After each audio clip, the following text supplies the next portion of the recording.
Hands जो है ना वो हमारी मशीन है। ये आज तक मेरी साइंस है कंप्लीट और मैंने इसी पे काम किया। मैंने अपना जब स्टार्ट मेंटेन किया था, जब स्टार्ट किया था तो वही डच लाइन हॉलैंड के जो बर्ड्स थे वही लेता था और उसके साथ ब्रीड कराता था और मैक्सिमम जितनी हैंड्स आती थी उनको मैं कैरी करता था। आइदर साइज में मुझे पता है कि उसके जो 4 फादर्स हैं और जो उसका अपना फादर है वो एग्जीबिशन साइज में डोमिनेंट साइज था और उसकी बैंटम हैन मेरे पास आ गई। मेरी बात नोट कीजिएगा। अब वो बैंटम हैन जो आती थी, जिसको मैं बैंटम बोल रहा हूँ, जो अपने साइज में मॉडरेट होती थी, is not a big size, is not a big head, is not a good hen, but that's my from own clutch. और वो सारे स्प्लिट होते थे। स्प्लिट सिमरात जो कलर आ रहा है उसकी हैंड्स मैंने एक तरफ रखी और सन 2004 में और 2006 में फर्स्ट टाइम मैंने ब्लड कैरी किया। फर्स्ट टाइम मैंने लिया गिराल्ड बैंक से, यूके से, और सेकंड हमने लिया गर्ड ब्रीचर से, जिसमें हम तमाम ब्रीडर्स ने एक पूल बनाया और ब्लड जब इंट्रोड्यूस करवाने की बात की तो हमने सारे गर्ड ब्रीचर से लिए थे कॉक्स। हैन कोई नहीं ली थी हमने। वो कॉक लेकर हमने अपनी हैंड्स के साथ रन किया था। वो एक कॉक लेकर हमने अपनी हैंड्स के साथ रन किया था और जब हैंड्स के साथ रन किया था तो उसके जो स्प्लिट्स आए उनका आउटबैक हमने किया फेलोस से, उनको किया लेसविंग्स से, उनको सलीम साहब हमने किया इनोस से। इनोस के बाद वो लुटिनोस और एल्बिनोस जो आपके पास है, वो जो क्रीमिनोस जो येलो हेड एल्बिनोस है उनके साथ होता क्या है कि थर्ड जनरेशन मीन एक हैन को जब हम 2 मरतबा ब्रीड कराते हैं और उन्हीं के 4 फादर से ऐड बैक करते हैं, तो आपके पास साइज की डेवलपमेंट स्टार्ट होगी। उससे पहले कोई अगर कहता है तो किताबों में ज़रूर लिखा हुआ होगा, उससे पहले ऐसी कोई खामख्याली नहीं है। इस फैलो के अंदर डोमिनेंट और जो चैलेंजिंग चीज़ है वो है ही साइज। हम बड़ी तस्वीरें और करीब जाके कैमरा ले जाके तो दिखा देते हैं और जब वो आते हैं तो डॉक्टर साहब वाली बात, वो जब जाते हैं तो वहाँ जाके पता चलता है कि वो जो एक्सपोर्टर है और वो जो इम्पोर्टर है उसने क्या किया या हमारे साथ क्या हो गया, खुदा न खास्ता। तो मेरा एक मशवरा है और वो बहुत बुनियादी मशवरा है, वो तमाम ब्रीडर्स के लिए है। वो छोटा साइज में ब्रीड करा रहे हैं, मॉडरेट साइज में ब्रीड करा रहे हैं जिसको हम किंग बोलते हैं, या एग्जीबिशन में ब्रीड करा रहे हैं। एक चीज़ सॉलिड रखिए कि फैलो को फैलो के साथ ही ब्रीड करें, फैलो के साथ ब्रीड करें। और फैलो की अगर ये तमीज़ हमें मौजूद है कि जर्मन फैलो क्या है, आज ग्रुप पे किसी ने शेयर किया था, जिसलिए मैं उसको ज़्यादा नहीं बोलना चाहूँगा क्योंकि मैंने उस पर एक वीडियो भी बनाई है, वो ग्रुप पे शेयर कर लूँगा कि मैं आँख से देखता हूँ। मैं अपने बर्ड्स को फीचर्स पे नहीं देखता, मैं आज भी अपने नॉर्मल ग्रीन की आँख देखता हूँ और उसके पंजों पे जो निशान है वो देखता हूँ। मेरी आइडेंटिफिकेशन उससे है कि अगर इसकी पामेज है, अगर इसका आई वेटेज ज़्यादा है, इसकी अगर डार्कर अगर आँख है तो उसको मैं कहाँ और किसके साथ यानी यूज़ करूँ और कब यूज़ नहीं करूँ, या मैं कब इस पेयर को तोड़ दूँ। अमूमन हम क्या करते हैं, एक पेयर की कंसिस्टेंसी के साथ ब्रीड लेते हैं और उसके साथ 4-5 क्लच लेने के बाद उसको इंटरवल नहीं देते या उसके साथ होम मेड चेंज नहीं करते। आप 6 महीने ब्रीड लो, आप 1 साल ब्रीड लो, उसके 1 साल के बाद उसका कॉक और हैन दोनों को सेपरेट कर देना चाहिए, उसकी सिबलिंग ब्रीड नहीं लेनी चाहिए। और क्लोज ब्रीड लें, ये मैं कह रहा हूँ कौन सी ब्रीड लें, क्लोज ब्रीड से मुराद ये है जो बच्चे निकले उनमें जो भाई बहन है उनको ब्रीड कराएं। फैलोस की बात कर रहा हूँ सिर्फ मैं, या रेड आइज की बात कर रहा हूँ मैं, उनको क्लोज बैंडेड के अंदर यूज़ करें और उनको क्लोज रिलेशन के अंदर ब्रीड कराएं। इसके 2 नुकसानात होते हैं। एक ये होता है कि जब आप इसको 1 साल से ऊपर कराते हैं तो इसके अंदर जो जेनेटिकली है वो ट्रबल आना शुरू होती है। उस ट्रबल से बचने के लिए आप 1 साल तक उसके बच्चे लीजिए और 1 साल के बाद उनके क्लोज रिलेशन को तोड़ दीजिए। तोड़ देने से मुराद उसको ख़त्म कर दीजिए, आपका साइज़ भी इनहांस हो जाएगा और शायद हमारा डेवलपमेंट फेज भी बहुत अच्छा हो जाएगा। हम क्या करते हैं कि एक किंग साइज़, जिसको हम किंग साइज़ बोलते हैं, एक मॉडरेट साइज़ को लेकर और एग्जीबिशन जिसको हम बोलते हैं इम्पोर्टेड, वो ब्लड लेने के बाद हम समझते हैं हमारा काम पूरा। ऐसा नहीं है। ऐसे में साइज़ तो शायद लॉन्ग, मैं कहूँगा लॉन्ग बॉडी साइज़ तो आ जाएगा, अदरवाइज आप फीचर्स कैरी नहीं कर पाएंगे। इसके लिए लाजमी ज़रूरी है आपको, जैसे मैंने आपसे कहा, आप अपनी हैंड्स को पहले स्टोर कीजिए, उसके बाद वो आपकी मशीन्स हैं उनको पैरेलल यानी यूज़ करेंगे तो आपके पास रिजल्ट आएगा इंशाल्लाह फलों में, अदरवाइज़ मेरे हिसाब से मुमकिन नहीं है। तो मैं समझता हूँ कि किसी और को हम मौका दें अगर उसमें हैं, और क्वेश्चन बाय क्वेश्चन अगर आ जाएँ तो फिर उसका हम जवाब देने में आसानी हो जाएगी। नंबर वन, ऐसा कोई साइंस नहीं है कि कोई सा भी म्यूटेशन या कोई सी भी वैरायटी हम यूज़ ना करें। फैलो एक ऐसी म्यूटेशन है जो कि ऑल कलर्स में, all colours mean blue series में भी है, ग्रीन सीरीज में भी है। जब एंटायरली ब्लू और ग्रीन सीरीज में मौजूद है तो इसका मतलब इज अ मल्टीप्लायर, इसको सोर्स वाइज कर सकते हैं और किसी भी म्यूटेशन किसी भी वैरायटी के साथ बैच किया जा सकता है। इसमें कोई ऐसी नहीं, पर्सनल चॉइस पे होता है कि कुछ लोगों को मार्किंग पसंद होती है, कुछ लोगों को इसमें यह है कि हमें वही वाली बात जो डॉक्टर साहब ने कही थी और बहुत अच्छी बात कही थी, और मुझे कुछ ग्रुप पे भी बहुत अच्छी चीज़ें लगी, मैंने अभी तक जवाब नहीं दिया। उसमें एक बर्ड तो अरसलान ने लगाया था, अरसलान कहाँ है? अरसलान ने एक बर्ड लगाया, और खुर्रम तुम भी यहाँ पर हो। जब ये ग्रुप की बात हो रही है, जो ग्रुप में नहीं है उसको ऐड कर देंगे डॉक्टर साहब और या आरिफ भाई या जो ग्रुप एडमिन हैं यहाँ पर, और जो ताकि हम मिल के उस चीज़ को करें। वो बर्ड जो कि अरसलान ने लगाया था वो फैलो है, इज नॉट लेसविंग।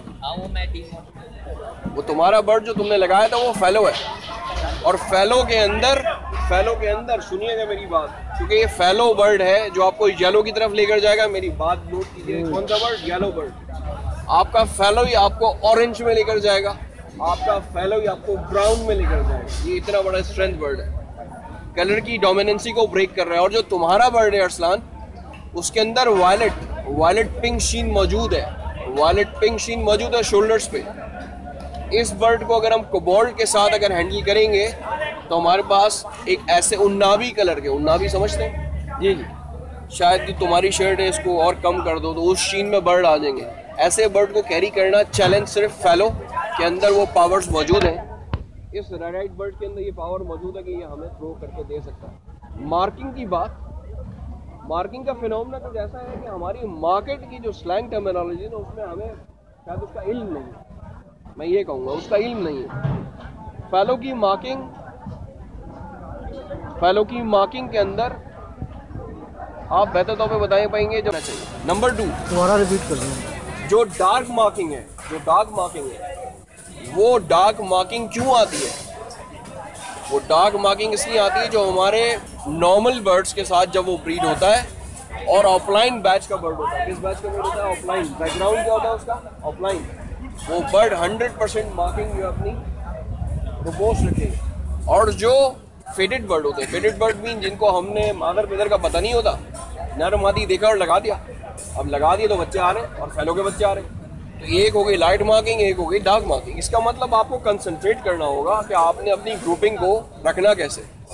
तो मेरा एडवाइस ये है कि ऑफलाइन बर्ड्स को बहुत ज़्यादा हमें इसमें मैच नहीं करना चाहिए।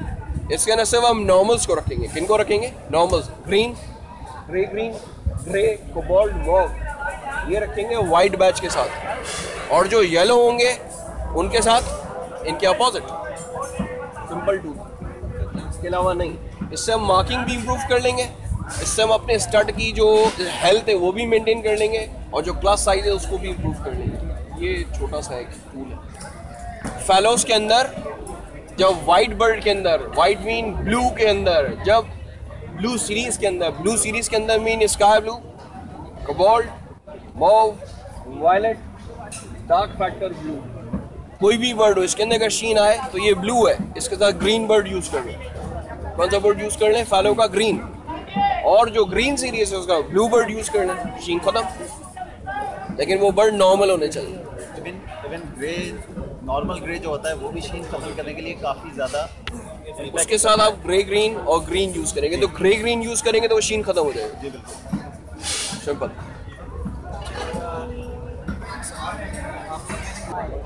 वैसे तो हमारा फैलो टॉपिक है, और brown wing is very different. Brown wing mutation 1934 के बाद डिसअपियर हो गई, तो समझा ये गया कि ख़त्म हो गई। तो ये जो आपके मेरे पास जो फॉरेन बर्ड्स आते हैं किसी नहीं कहते इस अंडे के अंदर से अल्लाह ताला को पता है कि क्या है, मुझे भी नहीं पता, आपको भी नहीं पता, हम में से किसी को भी नहीं पता। तो ब्राउन विंग जो था मैं इनोज यानी मेरा स्पेशलाइज रेयर्स में ही है और मैं ज़्यादा एंथ्रासाइड और स्लेट्स और इनमें काम करता हूँ, इनोज पे और फैलोस और इन सब। तो मेरा काम रेयर पे, rare mean is something different, तो उस पर वो काम। ब्राउन विंग के अंदर सिर्फ इतना सा है कि आपका बर्ड टोटल सैचुरेटेड, जो आपके पीछे दीवार है ना ब्राउन चॉकलेटी, पूरा पूरा बर्ड के जो फीदर्स है ना वो ब्राउन है। That's not lacewing, that's not fallow, that's not ino. Brown is wing a new mutation, is a recognized mutation. Brown wing के अंदर हुआ गया है, उसके तमाम क्विल्स जो है वो भी ब्राउन है, उसके जो फीडर्स की बैंडिंग है वो भी ब्राउन है, और आँख जो है उसकी कलेजी, जैसे जो कुर्ता RFI ने पहना हुआ है इसको डार्क कर दीजिए और कलेजी के लेवल पे इसको लेके चले जाइए तो वो पाम आई कहलाता है। तो ब्राउनिश आई नहीं है, वो कलेजी आँख है। और ये बर्ड भी इंटर बैच होगा फैलो के साथ और इनोस के साथ। मुझे उसके साथ भी आगे मॉरल अप करना, पिछले 7 साल से मैं इस पर काम कर रहा था, उसके बाद कहीं जाके यहाँ पे स्टैंड बाय पे आया। तो जो हमारे रिसर्च बर्ड्स हो उनको अलग कीजिए, जो हमारे कमर्शियल ब्रीडिंग के उनको अलग कीजिए, जो हमारे नॉर्मल हॉबी एक्टिविटी के उनको अलग से थोड़ा थोड़ा स्पेयर टाइम दे दीजिए। 1000 ब्रीड्स पेयर ले रहे हो कमर्शियल एंड पे, 10 पेयर ऐसे लगा लीजिए जो आप अपने फोकस पॉइंट व्यू से कुछ करना चाहते हैं, ताकि आपको पता चल जाए उसका रिजल्ट होना क्या है, और वो कलर्स में आप इम्प्रूव कर जाएंगे, उसके साइजेस में आप उसको इम्प्रूव कर जाएंगे, ये आपकी समझ में आएगा वो है क्या। और चीज़ स्पेसिफिकली जैसे फैलो के हवाले से जो बात हो रही है, तो उसमें मतलब थोड़ा ये भी तो अच्छा, उसके साथ ये भी जहन में रहे कि जैसे लोग सिनेमन के साथ पेयरिंग कर देते हैं या बहुत सारी अदर वैराइटीज़ के साथ कर देते हैं, ऐसा ना करें, उससे आप वेस्टेज प्रोड्यूस ज़्यादा करें। आपका नाम क्या भाई? सुहेल भाई, ये बता दें, लिख के दे दें, स्टैम्प लगा दें, सिनेमन विनेमन नहीं, ऑफलाइन भी नहीं। मैंने आपसे कहा नॉर्मल के अंदर normal green, normal grey, normal blue, normal yellow, normal variety क्या होगी? Normal dominant variety, nobody else. अगर नॉर्मल बर्ड आपने खाना में यूज नहीं किया, जो आप वेस्ट कर रहे हैं, आप अपना टाइम वेस्ट कर रहे हैं। भाई एक सवाल है, आप बोले नॉर्मल, अगर कोई नॉर्मल बर्ड हो वो स्प्लिट टू समथिंग हो, सही है, समझ ले स्प्लिट टू रेड आइज हो या कुछ हो, सही है, सिनेमन का हो, किसी चीज़ का भी हो, तो क्या मुझे उसको यूज़ करना चाहिए? इसमें ना बेहतर जवाब मैं समझूंगा कि हम अमीन भाई से लें, क्योंकि उनका अपना एक्सपीरियंस ना इस आर्ट्स में बहुत ज़्यादा है। वैसे इसका जवाब मेरी तरफ से ये है कि उस स्प्लिट को हम यूज़ करें, क्योंकि वो बड़ा आइडियल होता है। और अगेन अगर मेरा कहने का मतलब ये स्प्लिट टू रेड आइज है और वो बर्ड को मैं फैलो पे ले गया हूँ, सही है, तो उसको यूज़ करूँगी? बिल्कुल यूज़ करेंगे। बड़ी अच्छी बात क्योंकि आप बात को रेमो फैलो पे ही लेके आए कि रेमो का पहले मैं कहूँगा कि अमीन भाई से हम इस पे टिप ले लें, क्योंकि इस पे मैं भी चाहूँगा कि मुझ तक वो इन्फॉर्मेशन आए। मैं चाहूँगा कि अमीन भाई से जो खुर्रम का क्वेश्चन है ना, कि जो पेयरिंग है ना फैलो की, एक चीज़ मैं यहाँ पे शेयर करना चाहूँगा कि ड्वेन वेल्डन आप जानते होंगे, मेरी काफ़ी उनसे इस चीज़ पे बात फैलो के हवाले से, वो फैलो पे काफ़ी काम करते हैं। तो मैंने ये क्वेश्चन किया था एक दफ़ा उनसे, और उन्होंने सख्ती से मना किया कि बिहाइंड योर लाइन अगर आपकी स्प्लिट है, ठीक है, वो स्प्लिट यूजुअली लाइका ही है, नॉर्मल है, लेकिन वो स्प्लिट है ऑफ एनी म्यूटेशन, आप उसको यूज़ नहीं करें, you have to just use pure normal. ये कौन कह रहे हैं? Dwayne Weldon is my teacher, इसलिए कह रहा हूँ डिवेन वेल्डन। अब वो USA से हैं, ठीक है, वो USA से हैं, वो डिवेन वेल्डन जो है उनको फैलोज में एक्सक्लूसिव काम कर रहे हैं।